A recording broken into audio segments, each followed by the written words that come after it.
Assalamualaikum warahmatullahi wabarakatuh. Selamat pagi my friends. Jadi untuk pembahasan kali ini, saya lihat tadi di kolom komentar sudah, ya tadi seperti kata Yuli ya, banyak yang pesimis, terus juga minta dikuatkan supaya lebih yakin. Kita bukan motivator, tapi kita coba kasih lihat data supaya kalian punya perspektif yang lain dan bisa jauh lebih tenang melihat volatilitas saat ini. Jadi kalau misalnya kalian perhatikan, boleh ditampilkan Bapak Fajar. Jadi di sini kalian bisa lihat di notesnya kita, bahwa kemarin IHSG memang benar turun sebesar 3,56%, dan yang mau kita garis bawahi kemarin transaksi untuk di pasar reguler hanya menyentuh sekitar 13,89 triliun rupiah. Dan kalau kalian perhatikan notes kita beberapa waktu terakhir ini dan ketika pembahasan Tiger Insights, kita beberapa kali menyebutkan bahwa angka ini tergolong cukup kecil atau kecil lah ya kita boleh bilang bila dibandingkan dengan rata-rata transaksi sebelum MSCI memberlakukan interim freeze pada Indonesia, di mana pada saat itu kalau kalian memperhatikan nilai transaksi itu rata-rata di atas 20 triliun, kadang-kadang 23, 25, 27, jadi nilainya cukup besar. Jadi transaksi kemarin itu mungkin hanya setengahnya lah ya dari rata-rata normalnya. Dan kalau kalian lihat juga memang asing kemarin kembali mencatatkan net sell sebesar 1,17 triliun. Dan yang mau kita angkat di sini, point of view-nya adalah kalau kalian mendengar pembahasan kita kemarin, efek dari pengumuman MSCI ini seharusnya netral ke arah sedikit positif. Dan kita kemarin mengingatkan bahwa sekali lagi, kalau sampai terjadi selling pressure, kalau sampai terjadi penjualan secara masif lagi, seharusnya angkanya atau kejadiannya itu tidak akan sesignifikan bila dibandingkan periode yang terjadi di bulan Januari nih my friends. Jadi kalau misalnya kalian lihat dari data-data yang kita observasi, di sini kalau kalian lihat ketika pemberlakuan interim freeze dan informasi terkait potensi di downgrade pertama kali diperkenalkan ya ke pasar frontier, di situ kalian bisa lihat bahwa di periode tanggal 28, 29, dan 30 Januari, pergerakan IHSG itu volatilitasnya luar biasa sekali. Jadi di tanggal 28 Januari turunnya sampai 7,3%. Di tanggal 29 Januari sedikit membaik, penurunannya hanya 1,06%. Dan di tanggal 30 Januari naik tipis 1,18%. Di sini juga kalau kalian perhatikan yang benar-benar signifikan itu terlihat pada nilai pada transaksi di pasar reguler. Dimana kalau kalian lihat di 3 periode tanggal krusial tersebut, nilai transaksi itu mencapai 43,5 triliun di tanggal 28, 64,3 triliun di tanggal 29, sedangkan di tanggal 30 Januari sebesar 33 triliun di pasar reguler. Jadi kalau kita coba bandingkan dengan apa yang kita bahas kemarin, di sini terlihat bahwa volatilitas atau dari sisi nilai transaksi ini sangat-sangat beda jauh sekali ya, di mana kemarin tuh hanya 13,8, sedangkan di 3 hari pada saat pengenalan ya terkait interim freeze dan juga pemberlakuan potensi downgrade ke frontier market, nilai transaksi itu berkali-kali lipat dibandingkan transaksi kemarin. Mungkin yang akan menjadi pertanyaan adalah, ya bisa jadi baru hari ini, mungkin besok atau lusa transaksi baru besar.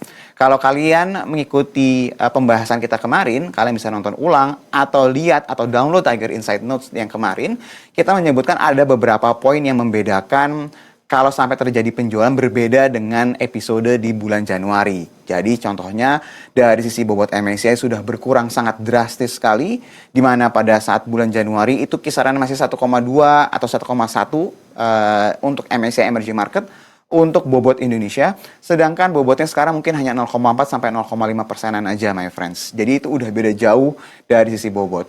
Yang kedua, saham-saham yang market cap-nya besar dengan volatilitas sangat tinggi sekali seperti Brand, DSSA, dan beberapa saham lain seperti TPIA, Ama Mineral, dan Cuan itu sudah dikeluarkan. Jadi memang volatilitasnya pasti kecenderungannya akan jauh lebih berbeda bila dibandingkan dengan periode di bulan Januari pada saat itu. Dan yang lebih menariknya lagi adalah di bulan-bulan saat ini, beberapa hari terakhir ini, secara year to date atau nilai transaksi secara keseluruhan, net sell asing itu sudah mencapai 70 triliun my friends. Sedangkan kalau di Januari kan belum ya. Jadi kalau boleh dikatakan penjualan masif itu baru benar-benar dimulai di Januari. Itulah kenapa kita bilang harusnya agak berbeda bila dibandingkan dengan kejadian saat ini. Mungkin yang akan menjadi pertanyaan berikutnya lagi adalah keadaannya gimana dengan net sell asing bila dibandingkan di periode Januari pada saat itu, kalian bisa lihat bahwa pada saat itu net sale asing sebesar 6,17 triliun di tanggal 28, 4,63 triliun di tanggal 29, dan 1,5 triliun di tanggal 30 Januari. Jadi kalau diakumulasi itu bukan cukup ya, sangat masif ya, yang terjadi hanya dalam hitungan hari. Jadi ini sebenarnya hampir sama dengan yang kita bahas kemarin, dan kita juga bahas bahwa kalau sampai terjadi penurunan harusnya bisa menjadi buying opportunity. Pertanyaannya adalah di sini kan bilang nanti kalau turun lebih dalam lagi gimana? Ya, yang namanya risiko itu pasti ada. Tapi seperti tadi yang kita sudah bilang, logikanya dengan membandingkan dengan episode di bulan Januari, keadaan sekarang seharusnya berbeda sangat signifikan. Dan kalau misalnya tanya, apa sih katalis lanjutan yang bisa membuat pasarnya itu berubah arah?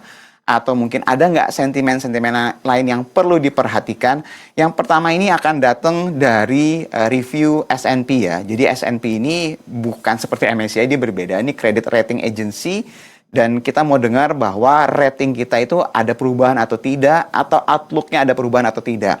Sekedar mengingatkan kalian, cerita yang berhubungan dengan credit rating agency ini terjadi di bulan-bulan Februari Maret. Pada saat itu ketika Fitch dan Moody's kompak untuk menurunkan atau melakukan downgrade dari sisi outlook ya. Jadi kalau misalnya outlook ketika dia dari stable menjadi negatif, itu berarti ada kemungkinan perubahan rating dalam beberapa waktu ke depan. Waktunya bisa 6-12 bulan ke depan minimal ya my friends ya. Jadi ini lebih panjang.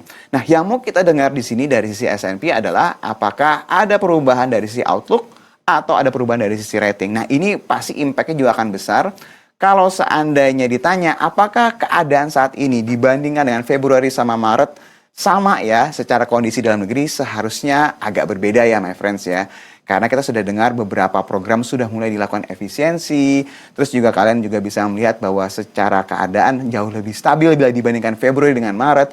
Jadi harapannya hasil review dari S&P ini tidak akan terlalu mengejutkan pasar. Itu ekspektasinya, tapi baik lagi, kita akan observasi lagi nanti ya. Estimasinya kapan? Kemungkinan besar kecil di bulan Juni. Jadi kemungkinan besar akan terjadi di bulan Juli. Bisa di awal, bisa di pertengahan, atau mungkin di akhir Juli. Dan ini pasti akan memberikan impact yang cukup besar. Dan yang kedua, karena kita fokusnya hanya MSCI aja beberapa hari terakhir ini ya, tapi kalian harus ingat bahwa bulan Juli akan memasuki musim laporan keuangan lagi nih my friends. Jadi perusahaan-perusahaan yang laporan keuangannya kecenderungannya bagus, yang masih punya potensi pertumbuhan, harusnya akan lebih diapresiasi sama pasar. Jadi kalau kita perhatikan saat ini, seharusnya beberapa sentimen ini bisa cukup membuat perubahan yang lebih baik buat ISG bila dibandingkan dengan beberapa bulan terakhir.